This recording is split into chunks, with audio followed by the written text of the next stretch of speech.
Hi, I'm Tim. Welcome to Watchbox, and thanks for logging on. If you love this watch, email me, tmosso@thewatchbox.com. It's in the description below.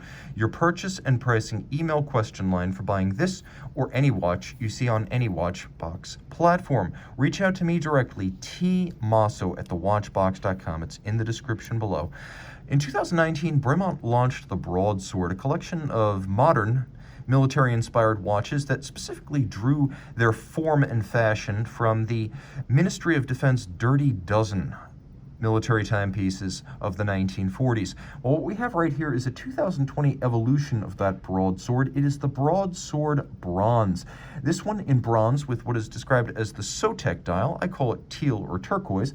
It's appealing because it does not get vastly larger the way some bronze variants of existing watches do. This is 40 millimeters in diameter, a compact 12.4 millimeters thick, and a wonderfully constrained 47.1 millimeters lug-to-lug with a 20 millimeter spacing between the lugs.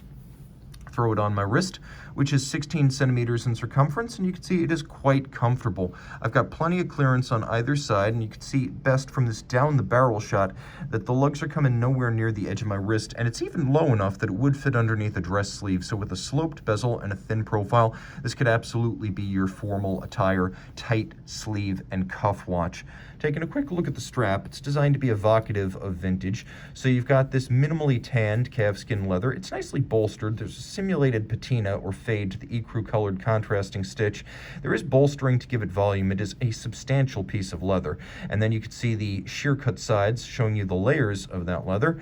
And then on the underside, you can see that truly this is a brand new Bremont factory strap in outstanding condition. It's calfskin on both sides. There is a simple matching bronze pin buckle, and you can see that it's a combination of polished bevels and satin tops. One feature I like here, Bremont does this with its pin buckles.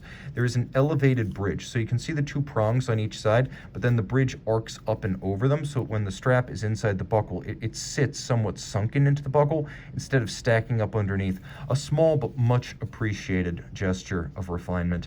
Now, the case itself is fascinating. You can see it's not the conventional Bremont compound case design where the lugs and the mid case are set separately from the canister holding the dial and the movement.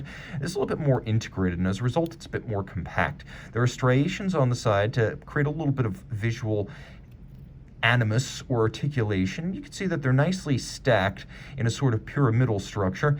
The finish is all satin. What I like most here is that there's an expanding bevel that flares at the edge of the case and then expands to wrap around the top of the lugs. That is itself satinated. You can see that the bezel is set back from the case band to visually pair the mass and make the watch appear a little bit more staggered and tiered rather than sheer and tall. The crown, which you can see features a Bremont propeller logo in a lacquered insert. It is a screw down. The watch is 100 meters water resistant. And then we have a conical brushed bezel. And note that the brushed bronze of the hands matches perfectly that of the case. Taking a quick look at the dial, they call this, once again, the Sotek dial. I call it teal. It's a matte finish to resist glare, and you can see it does have overall a layout very similar to those WWW Dirty Dozen 12 manufacturer Ministry of Defense watches from the 40s. What you will note, though, is that we have a date.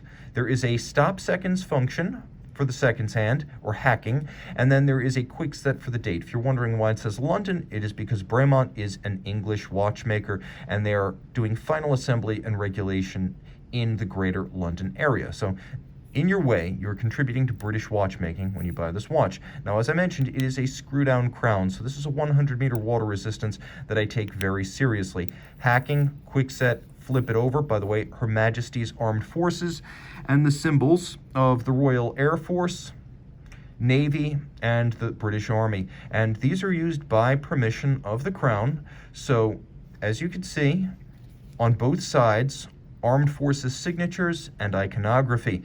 Underneath the caseback, which I should mention is in titanium, you will find an ETA 28242, modified for small seconds. Now, it is bidirectional winding with a 38-hour power reserve, stop seconds, a quick set date. It beats away at 28,800 vibrations per hour. The 38-hour power reserve, of course, energized via a silent bidirectional winding. That I always need to emphasize. It is a silent, not 7750 like unidirectional system. Bidirectional like a Rolex, and thus very quiet. quiet and very smooth. And of course, all of this pivoting on 25 joules with 5-position adjustment to help it earn the Swiss COSC chronometer certification. Of course, the watch meets the international ISO 3159, which is that on which the COSC is based. This is an outstanding way to get a watch that's not too big in size, but big in personality. Reach out to Tim Mosso at thewatchbox.com for purchase and pricing details.